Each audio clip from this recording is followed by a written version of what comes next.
ಇರುವಂತಹ ಎಲ್ಲ ಸೇವಾಕರ್ತರುಗಳೇ, ಮಾತೆಯರೇ,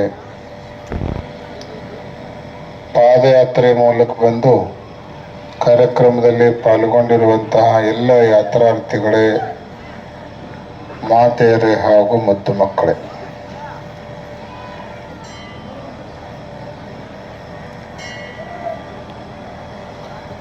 ಯಾವುದೇ ಒಂದು ಕಾರ್ಯಕ್ರಮವನ್ನ ಪ್ರತಿ ವರ್ಷ ತಪ್ಪದೇ ಮಾಡೋದು ನಮ್ಮ ಮನೆಯೊಳಗ ಒಮ್ಮೆ ವಜ್ಜೆ ಆಗ್ತಿರ್ತದ.